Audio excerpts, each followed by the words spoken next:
ওই পোশাকে 1400 জাতিসংঘের হিসাব অনুযায়ী 1400 মানুষের 1400 ছাত্রছাত্রীদের এই দেশের মানুষের সাধারণ মানুষের রক্তের দাগ লেগে আছে। ওই পোশাক নিয়ে আমাদের ওই রক্তের গন্ধই এই পোশাক আমরা চাই না। অন্তত আপনাদের যদি এই কালারটা পছন্দ না হয়, মানে আমাদের দেশে আবহাওয়াতে ভিন্ন কালার হতে পারে, কিন্তু আগের যে কালার সেই কালারটাকে নরমালাইজ করার জন্য এটা যেহেতু পোশাক বাদ হচ্ছে আমাদের মন পরিবর্তন হওয়া প্রয়োজন। আমি আমার বক্তব্যে বলেছি আগে তো আমার ফল হৃদয়টাকে পরিষ্কার করা দরকার। তো সেটা ইনশাআল্লাহ হচ্ছে। ওনার প্রশ্নের উত্তরটা দিই যে জুলাই বিপ্লবকে আমরা সেটা ঠিক নয়, এবং জুলাই বিপ্লবে কিন্তু আমরা ম্যাক্সিমামই রাস্তায় ছিলাম। জুলাই বিপ্লবটা ব্যক্তিগত সম্পর্ক। জুলাই বিপ্লবকে নিয়ে যারা ফায়দা করতে চায় তাদেরও কিন্তু আমরা দেখা গেল অনেক লোক আছে জুলাই বিপ্লবের সাথে জড়িত ছিল না, এখন বড় জুলাই বিপ্লবী হয়ে গেছে। যত রকমের পর্যন্ত ইন্টারনেট গভর্নমেন্টের দাবি দেওয়া এর পিছনে এই জুলাই বিপ্লবকে মেলাইন করার জন্য, ধ্বংস করার জন্য, আমাদের কোনো ভালো কাজে আমরা গ্রহণ করতে চাই না, সেটাকে নষ্ট করার জন্য এই কাজগুলো করা হচ্ছে। সুতরাং সাবধান।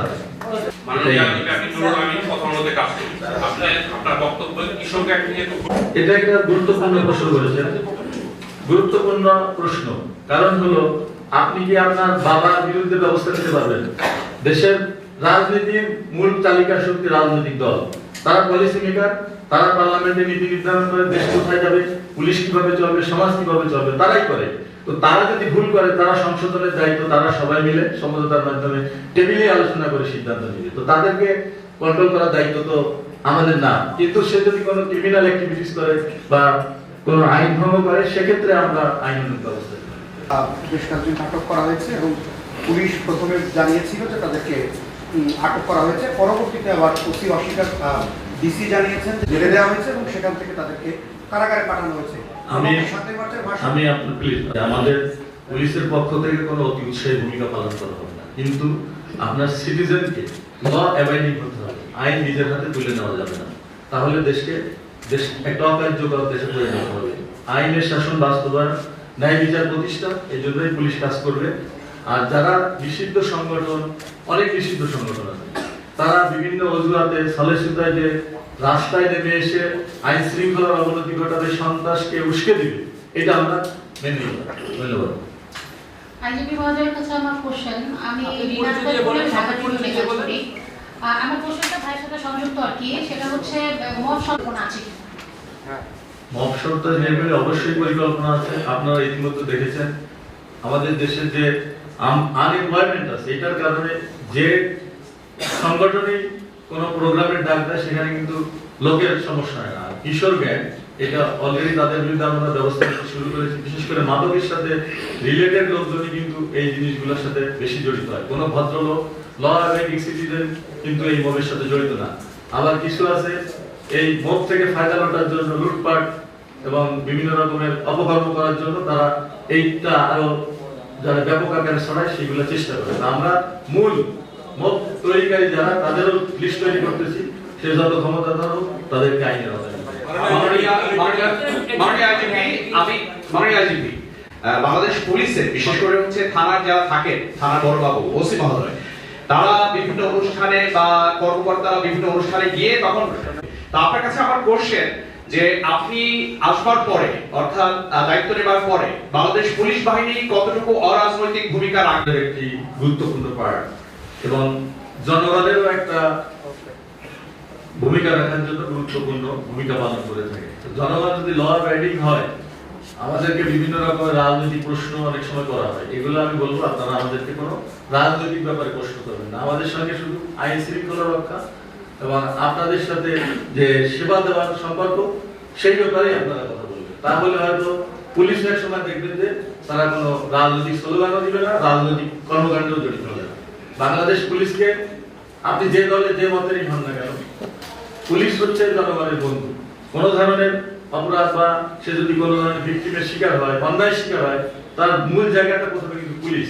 সেই জায়গাটা আমরা অলরেডি আমি বলেছি আপনাদের বক্তৃতায় যে আমরা প্রত্যেক সদর থানাকে, জেলা জিরো কমপ্লেইন থানা হিসাবে প্রতিষ্ঠা করতে চাই। সেক্ষেত্রে এটা একটু বুঝায় বলা দরকার আপনাদেরকে যে যে কোনো ধরনের মানুষ থানায় আসুক না কেন, তার যদি আমরা আইনের আওতায় নাও আসে, তাকে একটা কফি খেয়ে বা চা আপ্যায়ন করে তাকে আমি বিদায় দিতে চাই, যাতে পুলিশের বিরুদ্ধে কোনো কমপ্লেইন না থাকে। কারণ আমাদের থানায় যেখানে মানুষ যায় সেখানে রিসিপশন পেয়ে আপনারা দেখেছেন, এটার পরিবর্তন চাই। তাহলে দেখবেন, আর আপনাদেরও সহযোগিতা চাই। আপনারা ভালো কাজে অ্যাপ্রিসিয়েট করেন, খারাপ কাজগুলো আপনারাও নিন্দা করেন, এটাই আসলে সমাজে হওয়া উচিত। আমরা সেইভাবেই কাজ করে যাব। আপনাদের সাথে আমাদের যে জনগণের দূরত্ব, আমাদের সাথে আপনাদের বিশ্বাস যে ভঙ্গ হয়েছে, তারা দীর্ঘ 17 বছরে তারা যে কার্যক্রম করেছে, এটা কিন্তু বাংলাদেশের সব পুলিশ এর সঙ্গে জড়িত না। হাতে গোনা নেতৃত্বে কয়েকজন ছিল, তাদের নিজস্ব স্বার্থ সিদ্ধির জন্য রাষ্ট্রের যে দায়িত্ব পালন করা উচিত ছিল সেটা না করে তারা যে কাজ করেছে, এই জন্য পুলিশের দুর্নাম বদনাম হয়েছে। অলরেডি আমি আপনাদেরকে বলেছি যে নির্বাচনে আমাদের একটা সুযোগ হয়েছে যে আমরা জনগণের কাছে যাওয়া। আমরা বাংলাদেশ পুলিশ এবং অন্যান্য আইন শৃঙ্খলা বাহিনী যে বাংলাদেশের জন্য সঠিক কাজ করতে পারে তার প্রমাণ আপনারা পেয়েছেন। ইতিহাসের সব থেকে নিরপেক্ষ, গ্রহণযোগ্য এবং বিশ্বস্ত একটি নির্বাচনের মাধ্যমে একটা গণতান্ত্রিক সরকার প্রতিষ্ঠিত হয়েছে। এই সরকারের ভালো কাজ করার জন্য আপনারা সহযোগিতা করবেন, আমি সেই আশাবাদ ব্যক্ত করছি। এবং এই কাজগুলো করার জন্য প্রথম কাজ হচ্ছে আইন শৃঙ্খলার উন্নয়ন। আইন শৃঙ্খলা যদি ঠিক না থাকে, বিদেশি বিনিয়োগ আসবে না, আপনার অর্থনৈতিক উন্নয়ন হবে না, আপনার আমার জীবনযাত্রার মান উন্নয়ন হবে না। সুতরাং আপনি জনগণ এবং আপনাদের সাংবাদিক সমাজ, আদার সকল সামাজিক সংগঠনের সহযোগিতা চাই। আমরা সবাই মিলে, যারা খারাপ লোক, যারা আইন মানতে চায় না, মদ কালচার করতে চায়, মাদক ব্যবসায়ী, এদের বিরুদ্ধে সামাজিক সচেতনতা গড়ে তোলা। আপনার সন্তানরা যে মাদকের সাথে জড়িত, যে কিশোর গ্যাংগুলি, এদেরকে আপনারা যদি কন্ট্রোল নিজেরা না করতে পারেন, আপনারা লিখিত দিয়ে আমাদেরকে বলেন, আমরা সংশোধনী কেন্দ্রে পাঠাবো। সেখানে দরকারে কারিগরি শিক্ষা হোক, তার মেধা অনুযায়ী যে কাজ করতে পারে সেখান থেকে তাদেরকে আপনারা তাদের বিভিন্ন কর্মের সংস্থান করতে পারেন। আসসালামু আলাইকুম। আসসালামু আলাইকুম। আজি মহোদয়, আমি এদিকে এই পদে এসে আপনার বর্তমান আইন শৃঙ্খলা উপরে সবকিছু বলেছেন, তারপর আপনার মূল চ্যালেঞ্জটা কি থাকবে?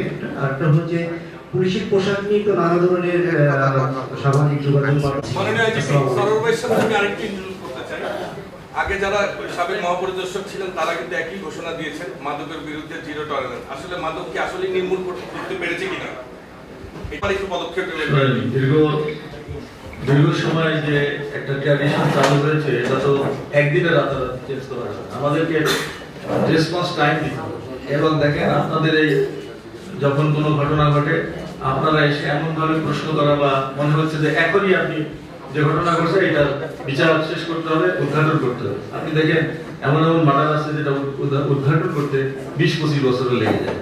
তো আপনারা এমন ভাবে প্রেসার করবেন না যেটা পুলিশের উপর একটা মেন্টাল প্রেসার তৈরি হয়, এবং ওরা তড়িঘড়ি করে দেখা যায় যেটাই পায় একটা স্বীকারোক্তি দিয়ে আমাদের দেশে কিন্তু এটা একটা মিসগাইডিং মেসেজ দেয়।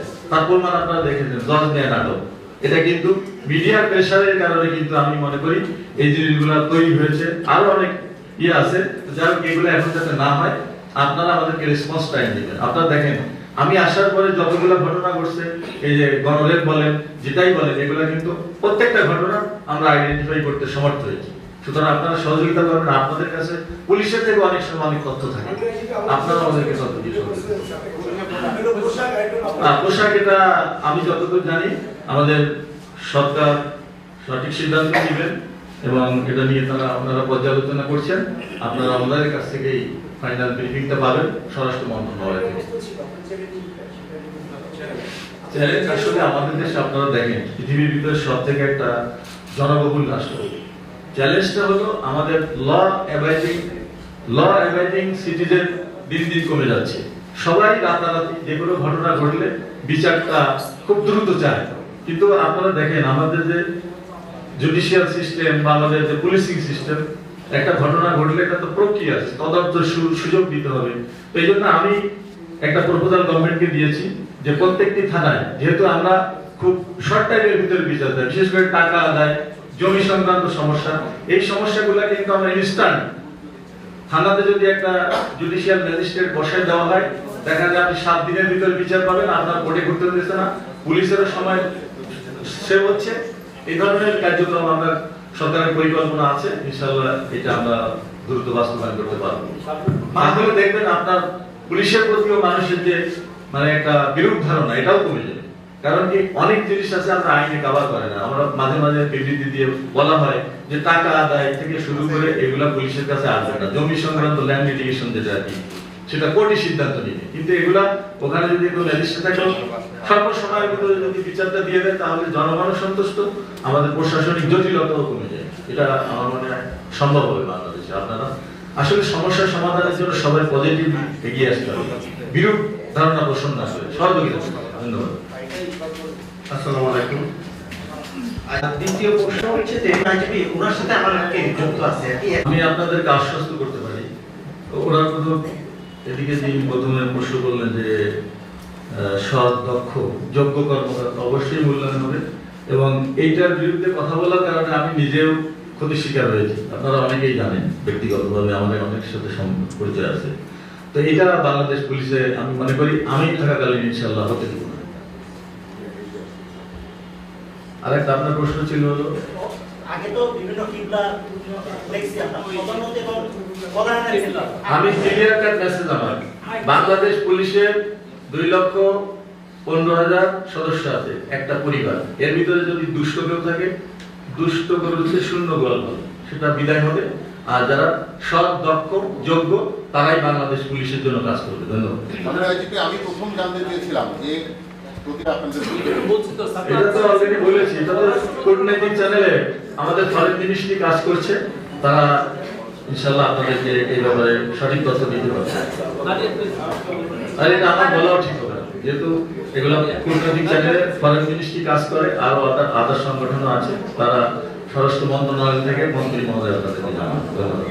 মাননীয় আইজিপি, আমি রাগেশ একাত্তরে এসেছি। আমি একটু শেয়ার করি, তারপরে আপনি যে থানাগুলোতে দেখা যাচ্ছে যে এই সময়টিতে এসে গত 2 বছর আমি বলেছি যে থানায় একটা ম্যাজিস্ট্রেসি সিস্টেম ডেভেলপ করা দরকার, যারা জরুরি ভিত্তিতে পেটি নেচারের মামলাগুলো অল্প সময়ের ভিতরে আপনাদের না মামলা। আমি আমার মেসেজ হচ্ছে যে কমপ্লেন করতে আসুন, তবে আপনাদেরকেও সচেতন হতে না হবে। আপনি এমন কোনো ঘটনা, মিথ্যা ঘটনা দেখা গেল আপনার সঙ্গে কথা কাটাকাটি হয়ে গেছে, আপনি তাকে একজন মোবাইল চুরি বা স্বর্ণ চুরি, টাকা চুরি এরকম মামলা নিয়ে আসে বেশিরভাগ। এগুলো কিন্তু আমরা আসলে বুঝি, এই জিনিসগুলো যাতে না হয়, প্রকৃত ঘটনাটা নিয়ে আসেন, অবশ্যই অবশ্যই মামলা হবে। মাননীয় আইজিপি, আমি দৈনিক আমানতায় কাজ করি, তো পাবো নাকি যে পুলিশের যে অভিযান হয় পাশাপাশি যারা অবশ্যই অবশ্যই দেব। আপনারা তো আমাদের দেশেরই ভাই, এবং আপনারা পুলিশের থেকে অনেক বেশি কষ্ট করেন। আপনারা দেখা যায় যে অনেক সময় 24 আওয়ার্স বা একদিন 2 দিন কোনো ঘটনা কভার করার জন্য কষ্ট করতেছেন। তো সুতরাং আপনারা তো দেশের জন্য করছেন, এবং আমাদের আইন শৃঙ্খলা রক্ষার ভূমিকা আছে। সুতরাং আপনারা, আমরা এবং জুডিশিয়াল সিস্টেম, আমি মনে করি সবাই ঐক্যবদ্ধভাবে কাজ করা দরকার। আমাদের ভিতরে ব্যক্তিগত কারণে ভুল বোঝাবুঝি হতে পারে, কিন্তু এটাকে বাহিনীর পর্যায়ে বা দলীয় পর্যায়ে নেওয়া দরকার নেই। আমি মনে করি আপনার সাথে একজন পুলিশের ব্যক্তিগত সমস্যা হতে পারে,